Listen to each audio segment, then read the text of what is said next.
오늘 우리에게 주신 하나님 말씀은 데살로니가 전서 3장 1절에서 8절까지 말씀입니다. 데살로니가 전서 3장 1절에서 8절까지 말씀을 제가 여러분 한 절 교독하겠습니다. 이러므로 우리가 참다 못하여 우리만 아덴에 머물기를 좋게 생각하고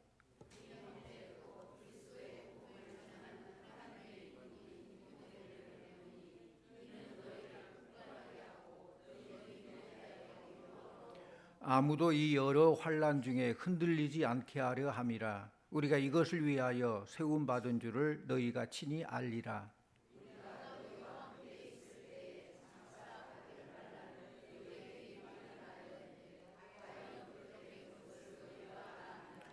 이러므로 나도 참다 못하여 너희 믿음을 알기 위하여 그를 보내었노니 이는 혹 시험하는 자가 너희를 시험하여 우리 수고를 헛되게 할까 함이니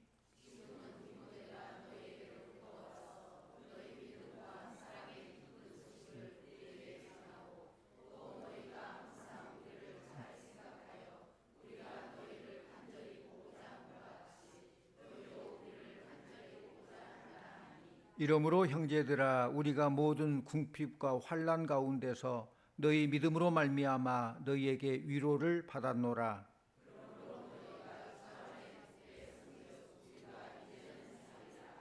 아멘. 할렐루야 찬양대에 찬양이 있겠습니다.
아멘. 감사합니다.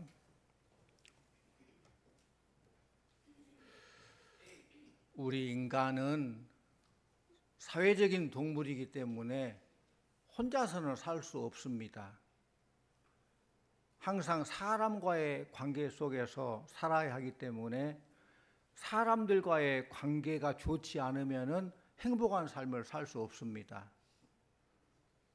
그러므로 내가 누군가를 미워한다거나 또 누군가의 관계가 좀 안 좋은 그런 상태에 있다면 정신적으로도 육체적으로도 엄청난 상처를 입게 되고 우리의 삶의 질이 떨어지게 됩니다. 그러므로 행복하게 오래오래 살고 싶다면 좋은 인간관계를 유지하시기를 바랍니다. 좋은 인간관계는 행복한 삶을 위해서도 그렇고 영적으로 성숙한 삶을 살기 위해서도 가장 기본적인 요소예요. 눈에 보이는 형제를 사랑하지 못하면서 어떻게 눈에 보이지 않는 하나님을 사랑한다고 말할 수 있겠습니까? 하루는 어떤 젊은 청년이 예수님께 찾아왔습니다. 그 예수님께 질문해요. 예수님, 계명 중에 가장 중요한 계명이 무엇입니까? 물어요. 이 말은 유대인이 지켜야 될 계명이 670여 가지나 많은 계명들이 있는데 이 많은 계명 중에서 어떤 계명이 가장 중요한 계명입니까? 라는 질문이에요. 이때 예수님께서 말씀하셨습니다. 우리 말씀 같이 보시죠. 마태복음 22장 37절에서 40절 같이 봅니다. 예수께서 이르시되 내 마음을 다하고 목숨을 다하고 뜻을 다하여 주 너희 하나님을 사랑하라 하셨으니 이것이 크고 첫째 되는 계명이요 둘째도 그와 같으니 내 이웃을 내 자신과 같이 사랑하라 하셨으니 이 두 계명이 온 율법과 선지자의 강령이니라. 아멘. 이 말씀은 하나님과의 관계와 이웃과의 관계가 잘 되면은 너는 하나님의 계명을 지키는 것이고 그런 삶이 곧 행복한 삶이다라는 가르침이에요. 그렇다면 어떻게 우리가 아름다운 인간관계를 맺을 수 있을까요? 오늘 말씀을 통해서 서로 어떤 관계를 맺어야 되는지를 살펴보며 함께 은혜 받고 결단하기를 원합니다. 첫째로는 서로 위로하는 관계가 돼야 돼요. 어떤 관계요? 위로하는 관계가 돼야 돼요. 데살로니가 성도들과 사도 바울의 관계는 서로 위로하고 격려하는 관계였습니다. 데살로니가 교회가 개척된 지 1년이 안 되었는데 그 교회가 좋은 소문이 많이 났어요. 그 이유가 뭐냐? 그들이 서로가 서로를 위로하는 관계로 뭉쳐있기 때문에 이렇게 급성장하고 좋은 교회다, 아름다운 교회다 소문이 났다는 거예요. 교회는 위로하는 교회가 돼야 됩니다. 위로하는 공동체예요. 고난을 당하여 마음이 무거운 사람들이 있을 때 서로 위로하는 교회가 돼야 돼요. 언어의 의미를 보면은 위로라는 말은 어떤 사람을 돕기 위해서 옆에 서 있는 것, 그 위로예요. 뭐 특별한 액션이 필요 없습니다. 그냥 옆에 서 있는 거예요. 함께 울어주고 함께 또 기뻐해주고 함께 해주는 거. 위치적으로만 서 있는 게 아니라 정신적으로 영적으로 옆에 서 있는 거, 그 위로예요. 옆에 붙어 서서 그 사람의 어려움을 함께 해주는 거, 도와주는 거, 그 위로라는 거예요. 이 세상에는 위로가 필요 없는 사람 아무도 없습니다. 왜냐하면 인생을 살다 보면은 평평한 길도 있지만은 때로는 내리막길도 있고 때로는 가파르게 올라가야 될 길도 있다는 거예요. 그럴 때마다 다 위로가 필요해요. 옆에 함께 있어줄 때에 힘들고 어려운 길도 함께 올라갈 수 있는 겁니다. 아무리 강하고 심지가 굳은 사람이라도 살다 보면은 낙심과 좌절할 날이 있기 때문에 우리 모두는 다 위로가 필요하다는 것이죠. 그래서 바울은 데살로니가 교인들이 어려움 처했을 때에 사랑하는 영의 아들인 정말로 아끼는 디모데를 보내서 그들을 위로해 주었고 그들은 위로함으로 그들의 믿음이 요동하지 않았다는 것을 보게 됩니다. 우리 7절을 먼저 봅니다. 7절. 이러므로 형제들아 우리가 모든 궁핍과 환난 가운데서 너희 믿음으로 말미암아 너희에게 위로를 받았노라. 지금 바울이 누구에게 위로를 받았다고 하고 있어요? 7절에 누구에게 위로받았다고요? 너희에게라고 적었잖아요. 너희에게 위로를 받았노라 그랬어요. 그렇다면 너희가 누굴까요? 지금 데살로니가 교회에 편지를 보내면 이렇게 했잖아요. 너희가 누구예요? 데살로니가 교인들이죠. 데살로니가 교회 교인들로부터서 그 능력 있는 대사도인 바울이 위로를 받았어요. 아니 예수를 안 지 1년도 안 된 그런 데살로니가 교인들로부터서 바울이 위로받았다는 거예요. 교회는 때때로 그렇습니다. 뭐 직분 가진 항존직들이 교회를 때로는 힘들게 하고 상처를 입고 어려움 주는 것을 오히려 초신자들이 위로를 주고 소망을 주고 그런 경우가 있어요. 바울은 하나님의 계시를 받은 사도로 그 능력은 손수건만 갖다 대로 치유함을 받은 하나님의 능력을 가졌던 사람인데 그런 사도 바울이 데살로니가 교인을 통해서 큰 위로를 받았다는 거예요. 데살로니가 교회의 성도들은 믿음으로 환난을 이김으로 바울을 주의 종을 위로해 줬다는 것입니다. 우리 모두는 다 나약한 존재로 위로와 격려가 필요합니다. 하나님은 이 위로의 일, 격려의 일을 하라고 교회를 만드셨고 또 우리에게 이런 부탁을 하셨어요. 너희가 너희 신앙이 자라기를 원하느냐? 그리스도의 몸된 교회로 성숙하기를 원하느냐? 그렇다면 옆에 있는 자를 위로하라. 아멘. 위로 받기만 원하고 하기를 싫어하시죠? 성숙한 성도가 되기 원하느냐? 네가 먼저 위로하라. 성숙한 교회가 되기 원하느냐? 위로하라. 주의 말씀이에요. 건전한 인간관계는 서로서로 위로하는 관계입니다. 아내가 남편을 위로할 줄 알아야 되고 남편은 아내를 위로할 줄 알아야 되고 부모는 자녀들을 위로하고 자녀들은 부모를 위로하고 또 슬픔과 좌절, 고통 속에 있는 옆에 있는 사람들을 도와주고 이것이 우리 성도들이 가져야 될 아름다운 인간관계예요. 말 한마디가 영혼을 살릴 수 있고 여러분의 작은 위로 하나가 인생을 바꿀 수 있는 그런 능력이 있다는 것을 기억하시기를 바랍니다. 우리가 살다 보면 때때로 원치 않은 고난이 닥치기도 하고 또 그 고난 속에서도 또한 위로를 받기도 합니다. 그렇다면 이제는 고난 중에 내가 받은 위로로 다른 사람을 위로하고 섬길 수 있기를 원합니다. 우리 모두는 서로 위로하는 관계가 되기를 바랍니다. 성령 하나님께서는 우리 옆에 서서 저와 여러분을 위로해 주시는 위로자 성령님이에요. 위로란 말이 옆에 서서 도와준다고 했잖아요. 임마누엘, 성령 하나님 함께 하시고 위로해 주시는 위로자 성령님이요. 그렇다면 위로자 성령님을 통해서 위로받은 저와 여러분들 역시 하나님의 영을 받은 저와 여러분도 역시 다른 사람을 위로해야 할 줄로 믿습니다. 우리가 이런 위로의 관계를 맺어갈 때 교회는 살아 움직이는 교회가 되는 것입니다.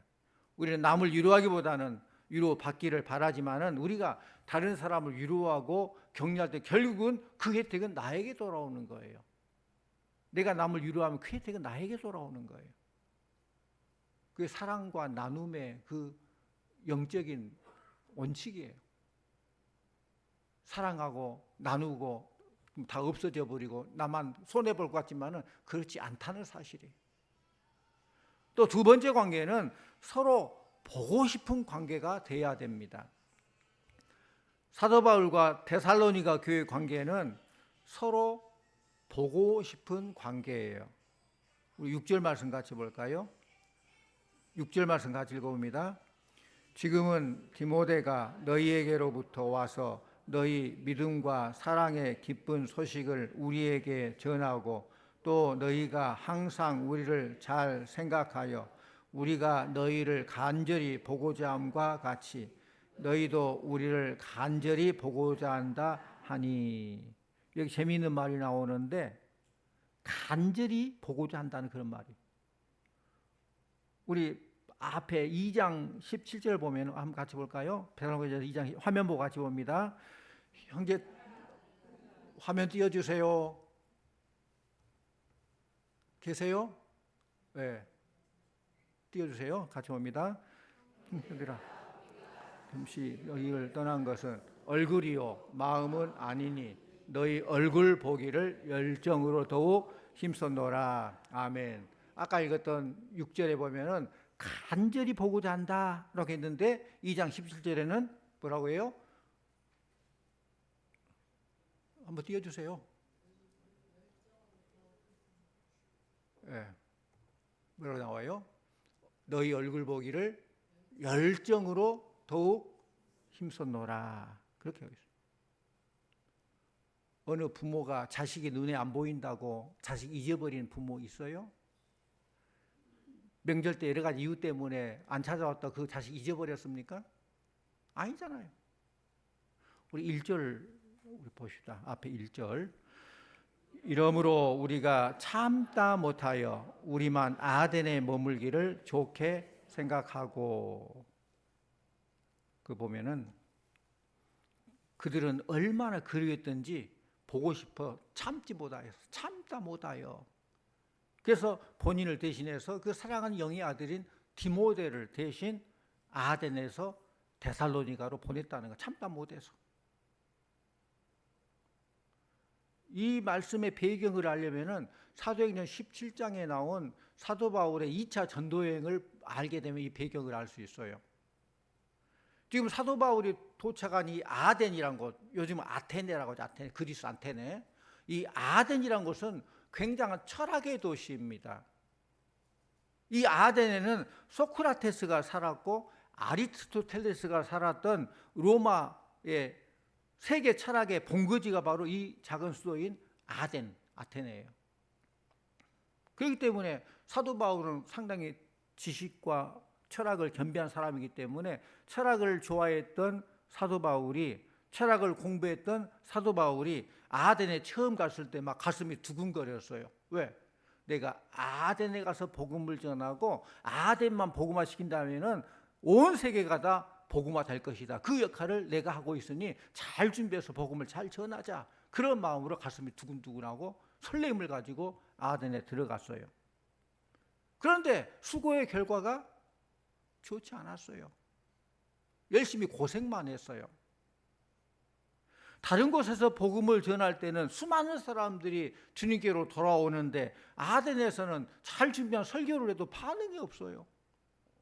철학의 도시니까 철학적으로 알고 있는 지식을 총동원해서 아름답게 아주 세련된 설교를 잘 했는데 반응이 없어요.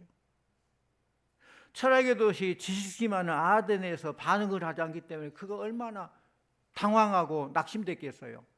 기대가 크면은 실망도 큰 거예요.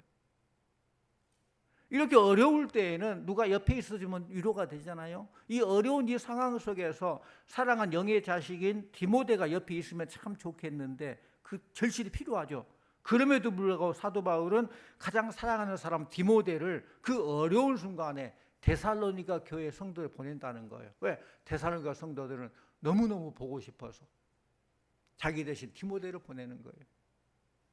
데살로니가 교회와 바울의 관계는 어떤 관계라고요? 보고 싶어 못 사는 관계. 너무너무 보고 싶은 관계예요. 이런 상황을 1절에서는 뭐라고 표현해요? 참다 못하여 그렇게 했어요. 오늘 말씀 보면은 1절에도 참다 못하여 그런 말이 나오고 5절에는 이러므로 나도 참다 못하여 그랬어요. 그런데 참다 못하여 이 단어가 참 재미있는 단어예요. 이 참다 못하여 이 단어는 물을 담은 비닐 봉투를 의미하고 있어요. 그러니까 여러분 고무풍선에 물을 집어넣으면 점점점 부풀어 오르잖아요. 그리고 언젠가는 툭 터져버리죠. 이게 바로 참다 못할 그 표현의 어원이에요. 그립고 그리고 그 그림이 터져버렸나. 참다 못하여. 사도 바울이 데살로니가 교인들이 보고 싶어서 그동안 참았는데 그 감정이 어느 순간 참다 못하여서 내가 디모데를 보낼 수밖에 없는 그런 상황이다 그 말이에요. 성도 간의 관계가 이 정도로 형성돼야 비로소 우리는 신앙생활을 잘할 수 있고 교회가 성장할 수 있는 거예요. 이런 친밀한 사랑관계를 갖게 될 때에 능력이 나타나는 것입니다. 마틴 루터는 그랬어요. 사랑 없는 인생은 죽은 것과 같다. 그럼 어떻게 이런 사랑관계를 형성할 수 있을까? 예배만 드리면서 왔다 갔다 10년을 해도 보고 싶은 친밀한 관계가 될 수 없어요. 사랑관계는 초대교회처럼 교제하며 떡을 떼며 기도하기 힘쓸 때에 가능한 줄로 믿습니다. 이게 초대교회가 사랑관계의 샘플이에요. 사실 따지고 보면 이 땅에 있는 모든 관계는 일시적이에요. 안 믿는 사람과 여러분의 관계 따지고 보면 죽음으로 끝나요. 그리고 우리 성도의 관계는 영원한 거예요. 여기서 얼굴 붉고 살다 그냥 죽어버리면 천국 가면 끝난다? 천국에서 그 얼굴 보거든요. 왜? 함께 예수 믿기 때문에. 예수 믿고 구원받기 때문에. 천국에도 영원히 함께할 우리들이에요.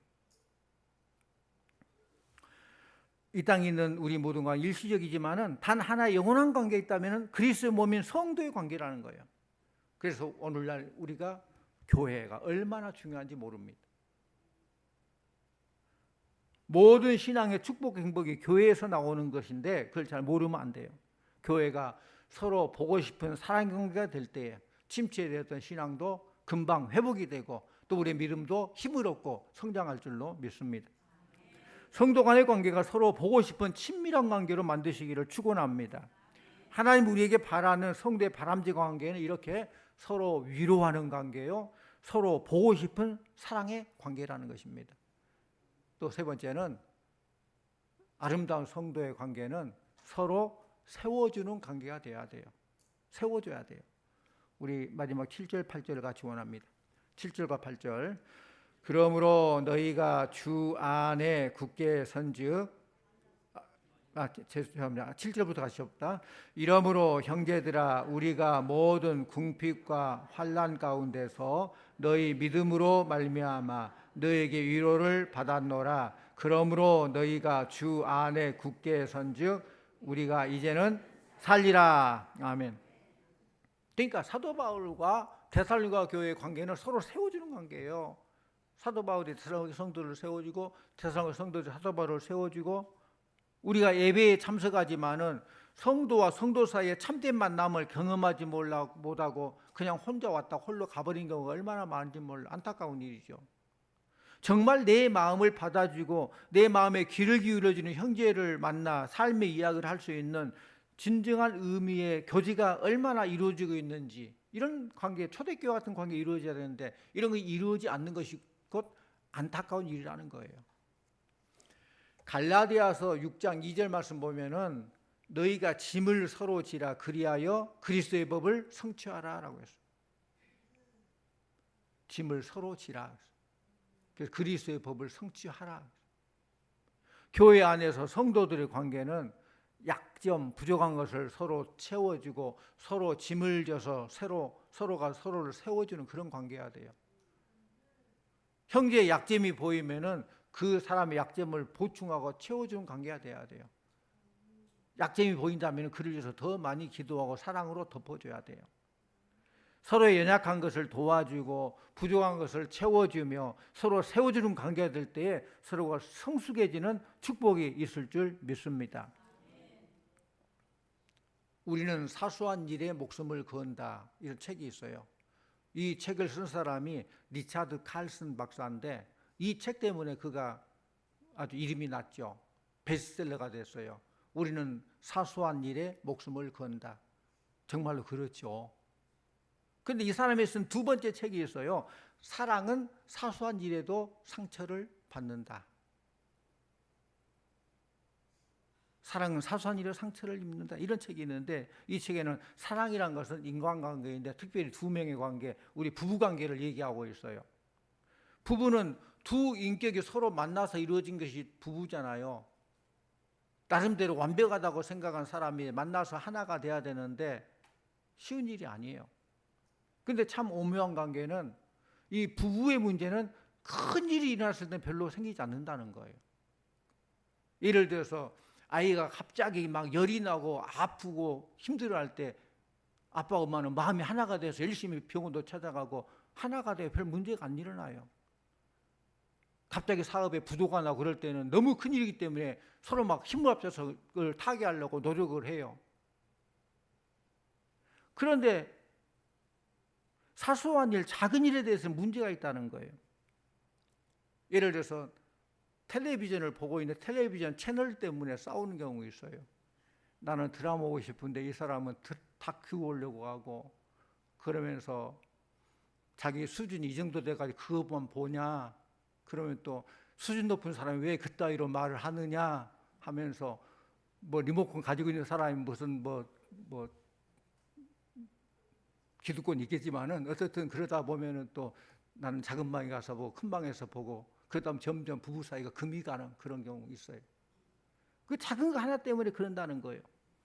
또 그런가 하면 이제는 날씨가 좀 시원해졌는데 이제 에어컨 꺼도 되겠다, 뭐 더운데 켜야 되지 않느냐, 끄자 켜자 때문에 또 옥신각신하고, 치약을 왜 가운데부터 싸느냐, 뒤 끝부터 짜야지, 양말을 왜 그냥 함부로 막 던져버리느냐, 잘 정리해둬야지, 당연히 왜 그렇게 잔소리가 많느냐, 또 잔소리한다. 그런 것 때문에 서로가 한마디씩 하다 보면 마음이 상합니다. 이렇게 사소한 일, 조그만 일 때문에 상대방 인격이 상처를 받게 되고 상대방의 자존심이 스크래치, 상처가 된다는 거예요. 그래서 리차드 칼슨 박사가 이 사소한 일에 부딪히지 않으면 어떻게 해야 되는가 답을 100가지를. 그 중에 99번째 답이 뭐냐면은 처음처럼 행동하라. 처음처럼 행동하라. 그런데 미국의 가장 영향력 있는 잡지 중에 하나가 라이프지인데, 라이프지라는 잡지가 있는데 거기에 사랑의 과학이라는 논문이 실렸어요. 근데 사랑의 과학에서 말하는 처음 사랑, 만나가지고 당신 없으면 나 죽고 못 살아, 당신만 있어야 돼, 그렇게 약속을 하잖아요. 다 그렇게 해서 결혼했죠. 당신 없으면 안 돼. 처음 사랑, 그 처음 사랑을 말할 때 정말 저 사람 없이 내가 못 살 것 같다 하는 그 기간이 얼마인가를 통계적으로 살펴봤어요. 처음 사랑, 당신 없으면 죽고 못 살아, 그것이 얼마나 기간이 가느냐, 얼마나 갈 것 같아요? 거기서 말한 것은 1년 6개월, 18개월 가더라. 긴 사람이 3년 가더라. 무슨 말이에요? 난 당신은 죽고 못 살아 그러는데 1년 반 되니까 다 사그라 식어버렸어.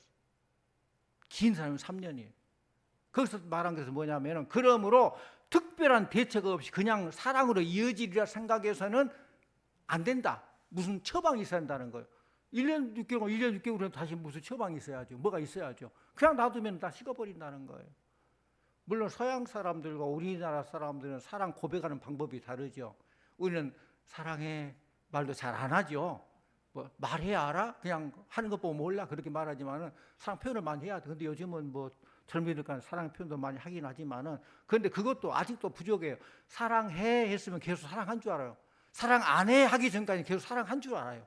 사랑해 그러면은.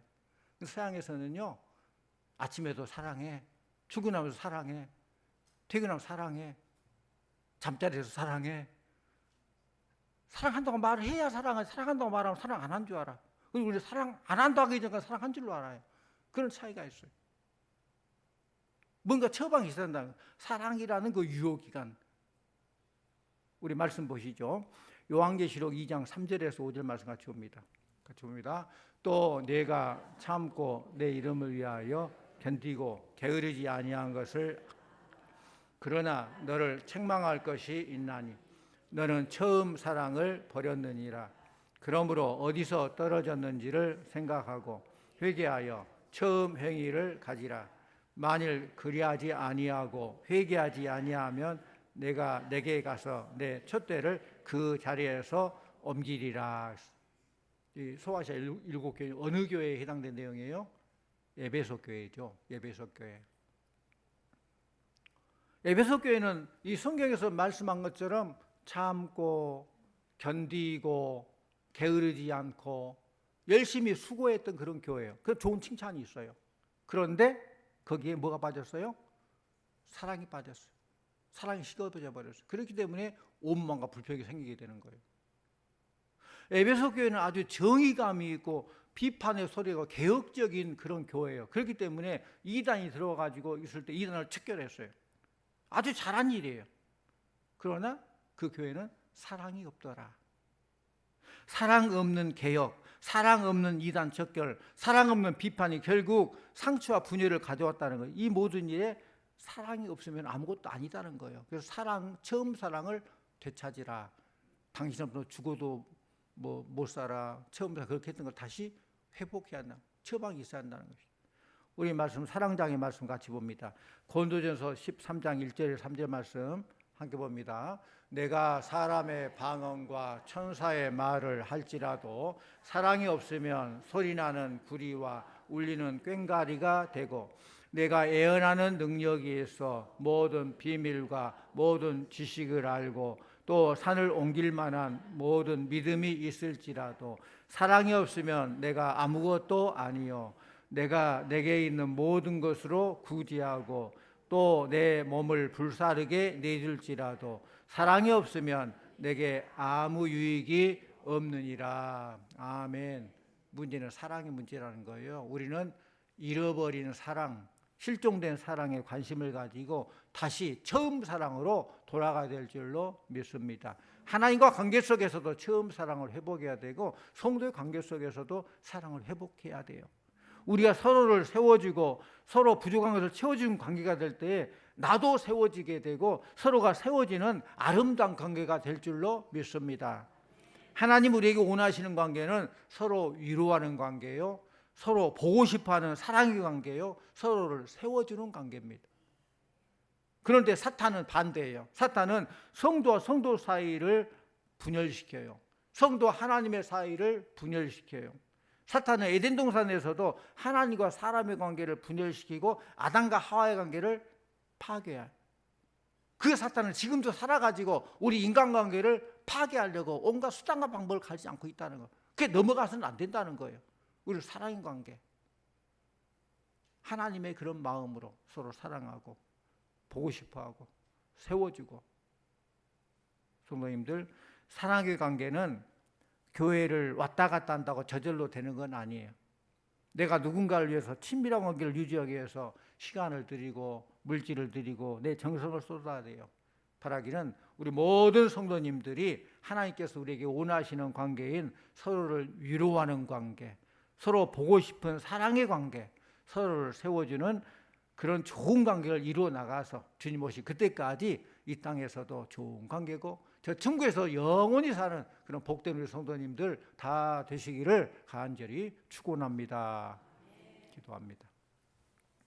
하나님 참 감사합니다. 만민 중에서 우리를 택하셔서 하나님과 관계를 회복시켜 주시고 서로 사랑하며 살 수 있도록 은혜 주신 것 감사드립니다.